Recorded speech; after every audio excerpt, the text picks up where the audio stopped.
Just a minute. Hello, hi everyone. My name is Stella Waidera, and welcome to the Africa STEM Summit, the afternoon session. Today we are going to be discussing data engineering with Fredrick Waihenya, who's going to take us through the fundamentals of data engineering and what it's all about. Let me not talk much about what he's going to do. He's going to tell us exactly what he has prepared for us. And welcome to the African STEM Summit once again. So remember the summit, the main goal is to bridge the skills and gender gap in STEM. It's a 3-day summit, and today is day 2. And tomorrow we'll be finalizing the summit physically and also online. So we'll send more details in your email and also in the WhatsApp group. So we have also attached the link to the speaker LinkedIn on the description of this video, and we have also sent it via email and all our communication channels. So go connect with him, interact with him, and also engage in this session. So over to you, Fredrick. Okay, hello guys. As Oidera said, my name is Fredrick Waihenya.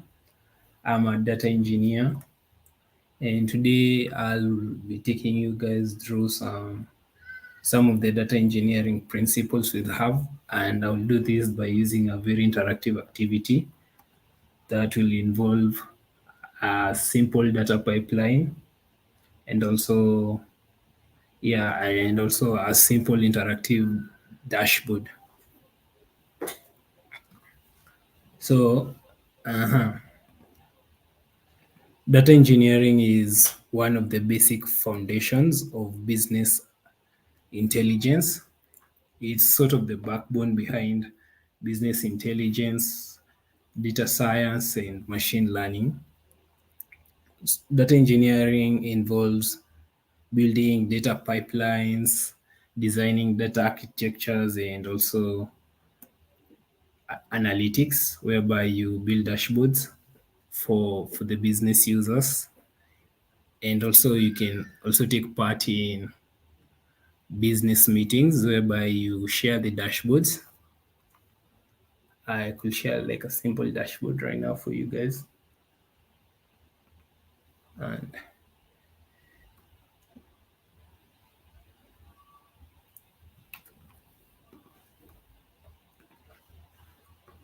okay. So according to what I've planned today, I have some code. Before going to the dashboards, I'd like to show a simple ETL pipeline, which is extracting data from one point and moving it to a different database. Then after that, we clean up the data, and then finally we do the building the dashboards. So I have a simple project here which contains some seed data.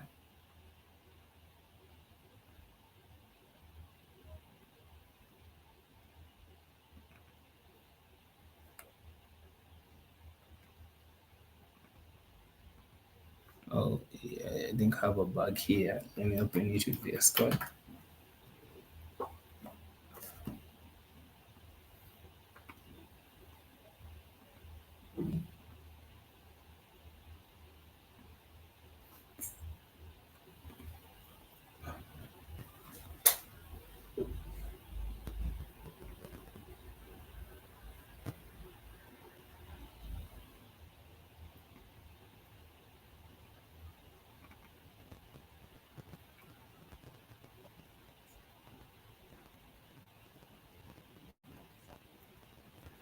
Let's give it a few minutes to load.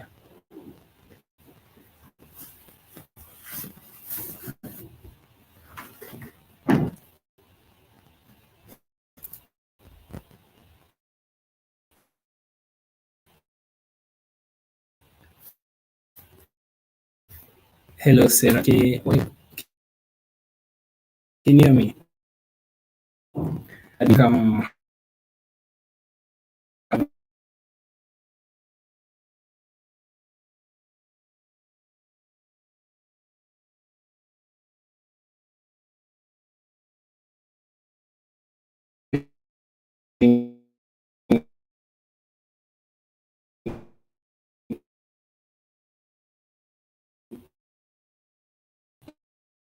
internet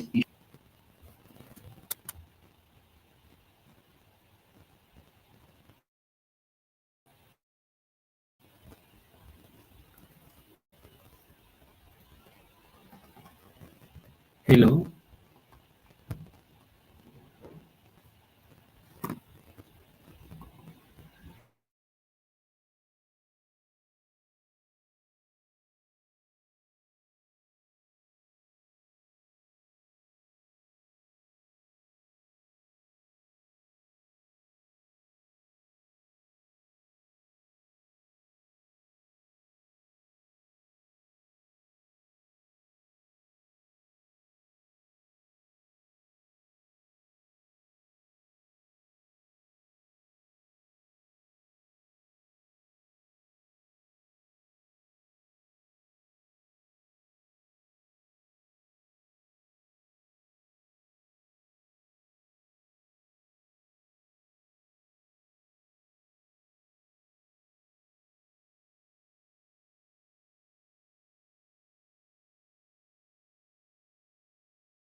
Hello, hi Fredrick.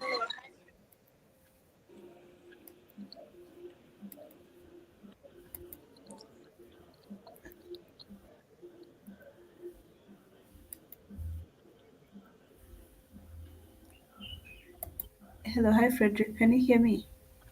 Oh, this is not Fredrick.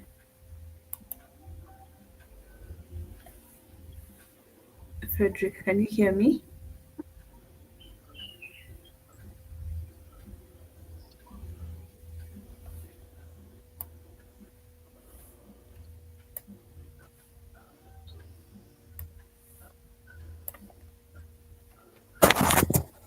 Hello, hi Fredrick. Can you hear me?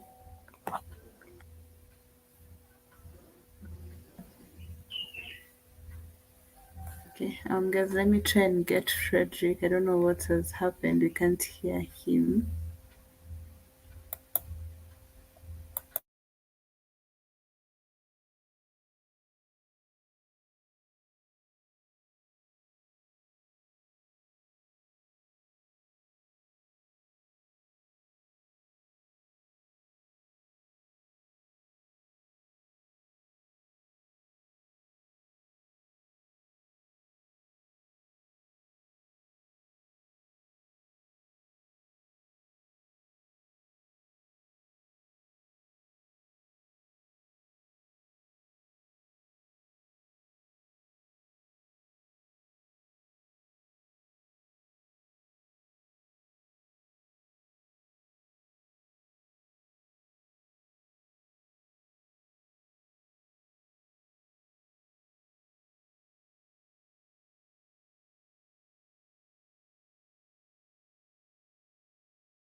Sure.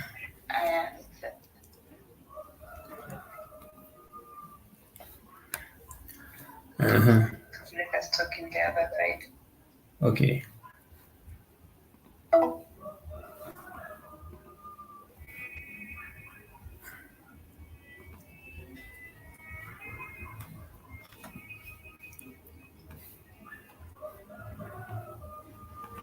Hello, can you hear me? Yes, I can hear you. Okay. I think you can share your screen. I think it was just an internet glitch.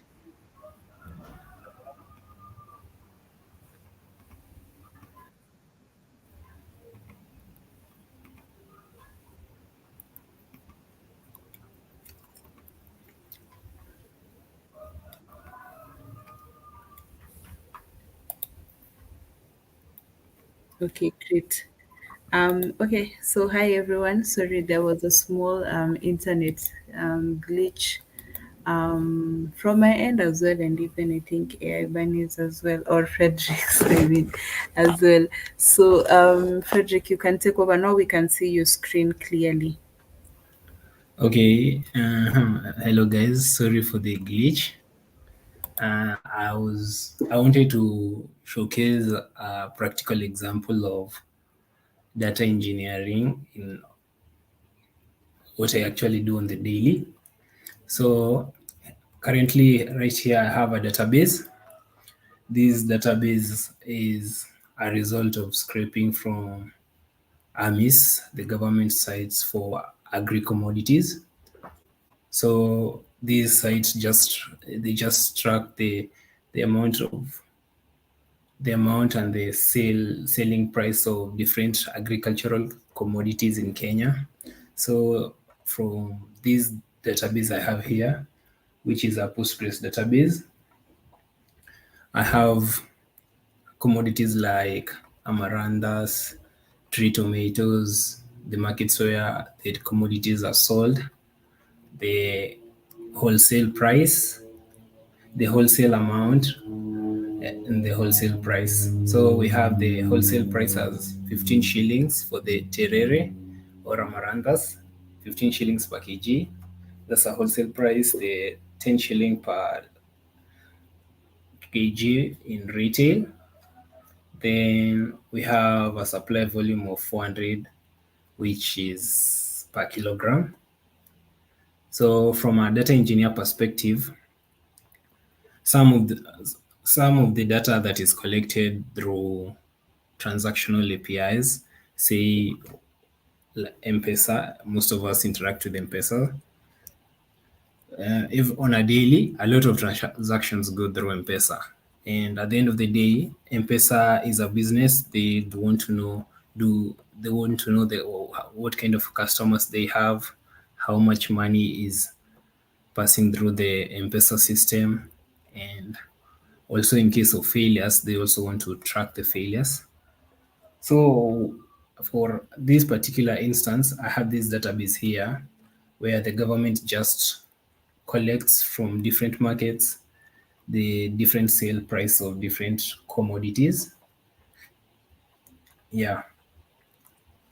For now, what I want us to do is I want us to clean this data through an ETL pipeline. Then after that, we are going to build some dashboards from this data. So I have some code here. I'll show.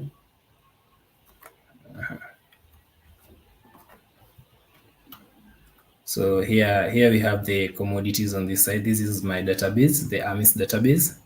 This data is gotten from scraping this government site known as AMIS. But I don't know why the site is down currently. But that has to be something to do with the government, the agricultural ministry. But while I was scraping this data, the site was live. So I have a scraper here, some code.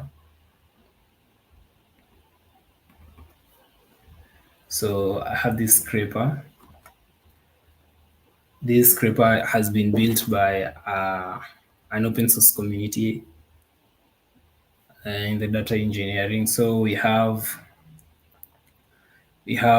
this scraper. This is some code that goes through the agricultural commodities that are always in this site where the government lists different prices of different agriculture commodities at different times.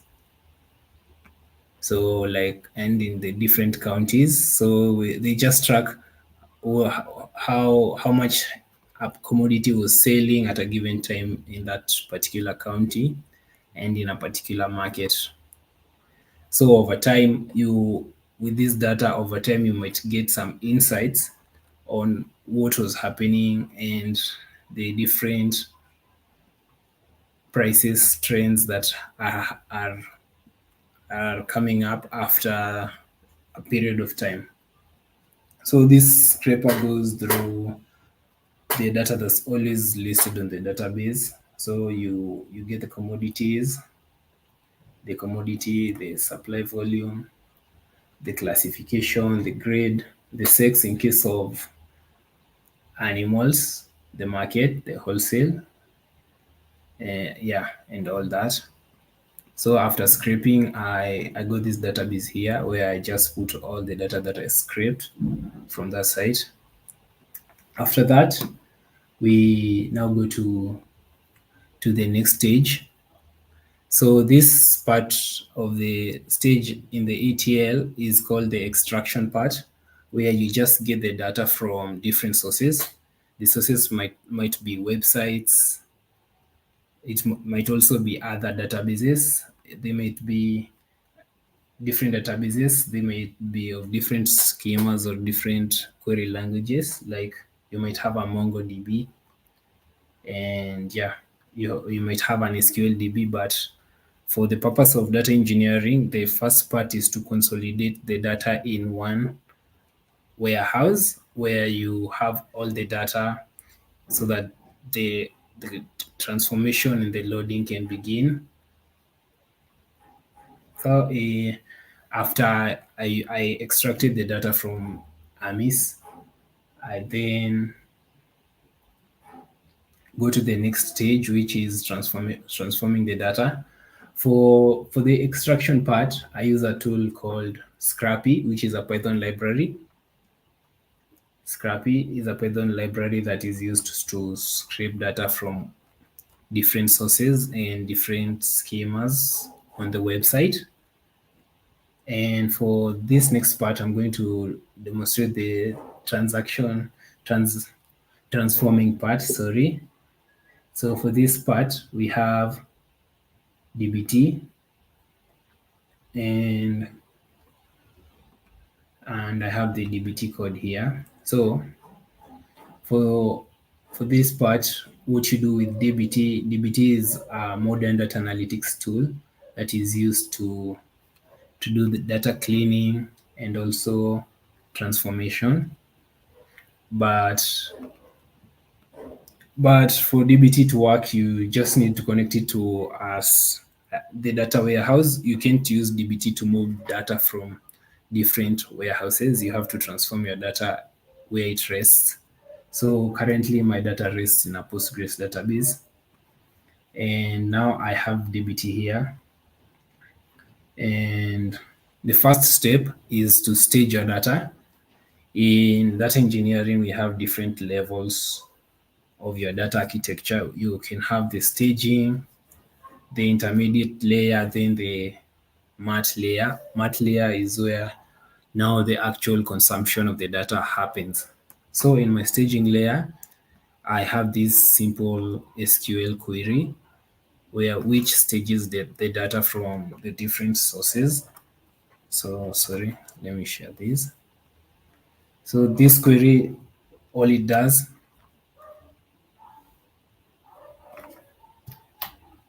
all it does is just query the database. So I have this query here. All it does is just query this data set that I have scraped from AMIS. I just select everything. Select the ID, the commodity name, the classification, you might notice some of these rows are empty, and this is where now we have to do the transformation. So for these empty rows and the market, also if you notice the wholesale prices are not integers, they're strings. Also the retail prices and the supply volumes and the counties and the date. So if you check my columns here, you'll see that my column, apart from the ID, which is an integer, all the other columns are text. And from a programming perspective, you can't really do any calculations using text. So you have to convert your data into the perfect data type, if I will say that, then before you actually do the transformation and the loading. So for the transformation part, I have an architecture DBD. Using DBT, I am able to create a 3-layer architecture where I have this staging layer, the matte layer, and the intermediate layer. So for this staging layer, I just stage the data as is from the database. So I pull the data from this database I have here, and my data lies in a public schema. And I finally want my data to move to the analytics schema up here, which is going to be used for the consumption, where either by dashboards or also by machine learning and data science teams. So I come here, I state the data, then move the data to an intermediate layer. So in this intermediate layer is where I start the transformation. So in this part, since I had mentioned that the data is not in any particular data type, I have to clean it. So I start by cleaning the columns. From IDs, I turn the first column, the ID, I leave it as is because it's already an integer. Then the commodity, which is also a text, I leave it as a text. The supply volume, I convert this supply volume to a numeric value. So this supply volume here, since it's in text, I convert it into a numeric value.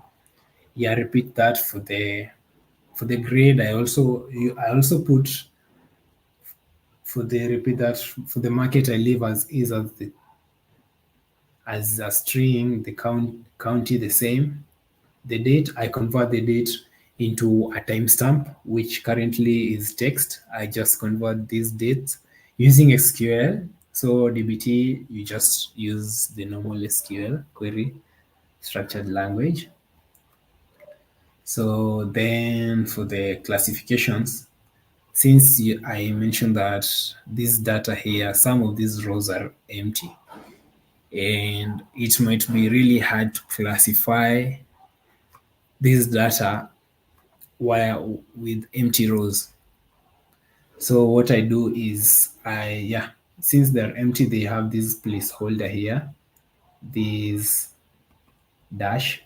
So I just replace wherever there is a dash or the classification is empty, I replace that with unclassified. So yeah, some of the commodities sold in Kenya, I don't think anyone knows what type of tomatoes you buy, even though there is plum tomatoes. Yeah, there is different types of tomatoes. Also, there's yams, different breeds, but since the data has not been classified yet, how it was sold in that market, so we just leave it as unclassified. Then we have the next one as the grade. The grade, which grade is also another attribute of these commodities. Some commodities have grades, like maize have grades, grade 1, grade 2, but some like tomatoes and oranges have not been graded here, but I probably think they do have grades. So yeah, for that I also add not applicable. And for the sex too, this sex is only included where we have cows and all that. Then I have the wholesale price. The wholesale price is because if you look at the format, the wholesale price was recorded in the database. There is 15 shillings per kg, but I'll have to split or sort of clean this to a numeric value. And what I want finally is to have the 15 shillings as just 15 shillings and the kg as another column representing the wholesale unit. So I have this function here, this SQL query that does the splitting and also data conversion. So I split and cast my wholesale price to numeric. Then I split the second part from the wholesale price. I get so the first part gives me. If you look at this, I split using the dash where the dash is located. Then get cast it to numeric. Then go to the next part of the string, which is the kg. That I leave it as a string. Just split it and put it as a wholesale unit. Then yeah, repeat that for the retail price, which is similar to the wholesale price. Then finally, the supply volume, convert it into numeric. Yeah, and just stick the data. Now move the data to my next next part of the layer, my architecture. This was the transformation part. After transformation, after starting by staging, you see the data was here. I move it to my data warehouse, which is called analytics. My analytics schema here is going to be my data warehouse. And let me show you the tables.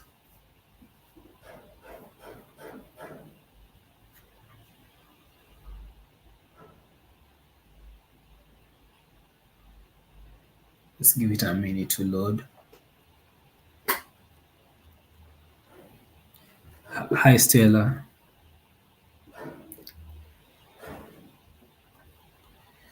So yeah, I have these.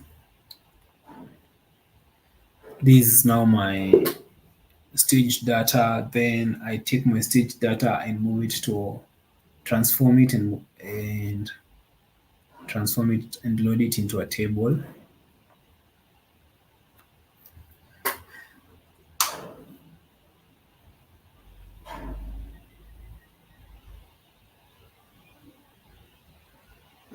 Let's give it a minute to load. I think my internet is pretty shitty.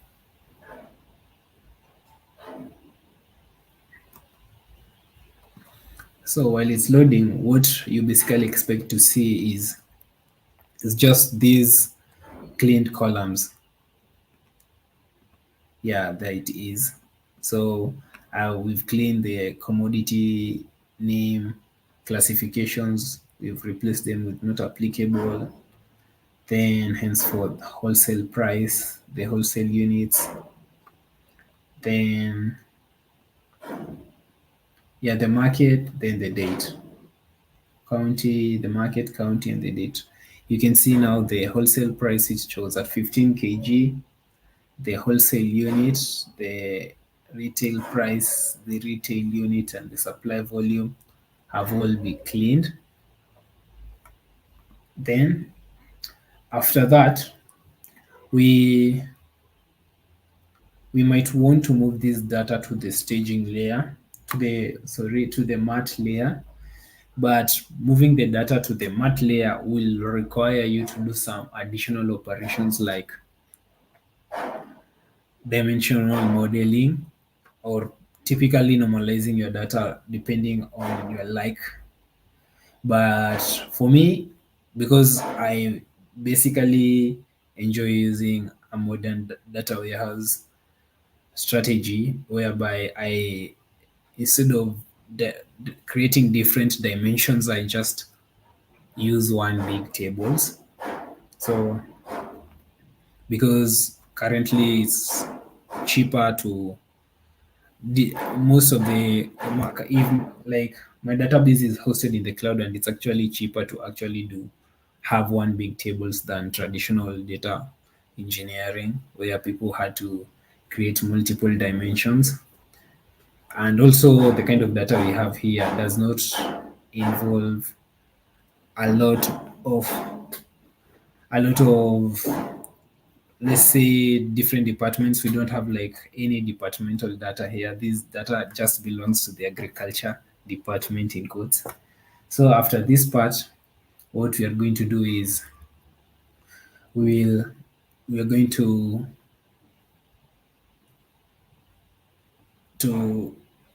visualize the data.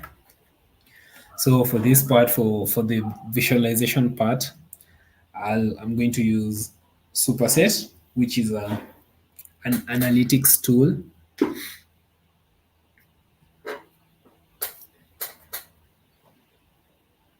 Damn, my internet is really shitty. So we've gone through. Yeah, here it is. So for this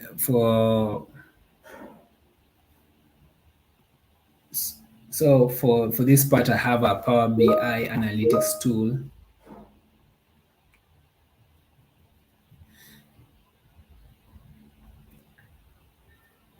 Superset, which is a Power BI analytics tool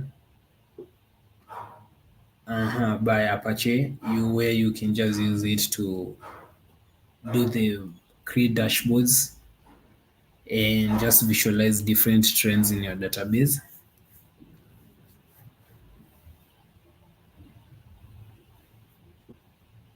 Yeah, I have. So yeah, I have this database here. Uh,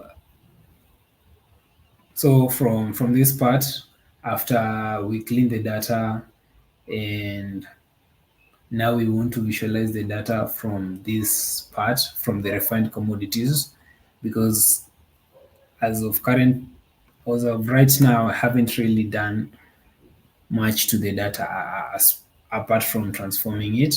But with the simple transformations that we've done, we can be able to do a little bit of visualization on the data.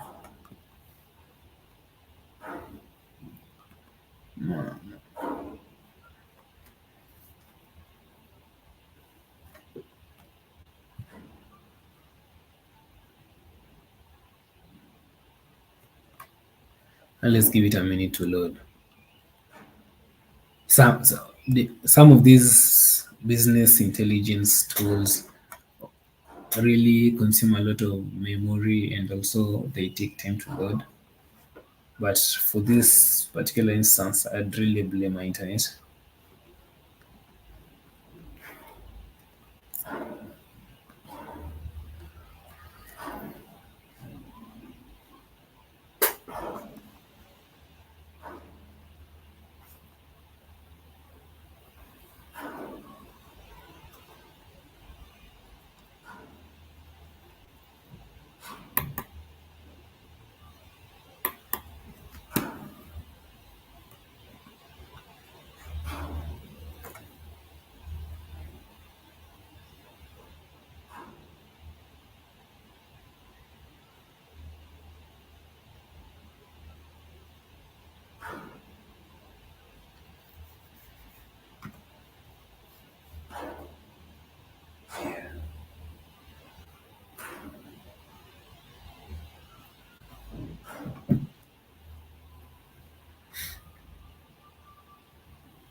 And while this is loading, let me also show you a different aspect where some of these analytics tools, where these,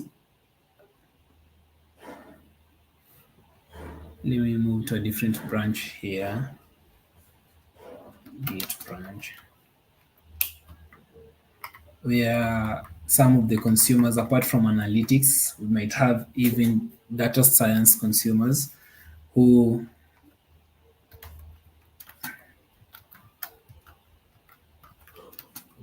might be consuming data in the data that we've currently left in the staging layer.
Okay, hello, hi.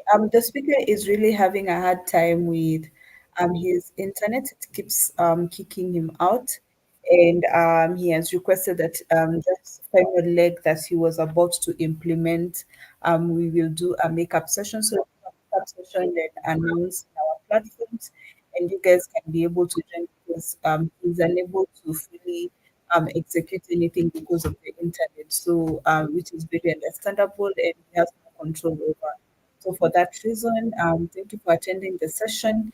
In the even in the description of this video, you'll find the link to the LinkedIn profile of the speaker. Go and follow him and engage him. And I think everything will be fine later on in the next session when we do our makeup. So thank you. and apologies for the technical difficulties. Okay.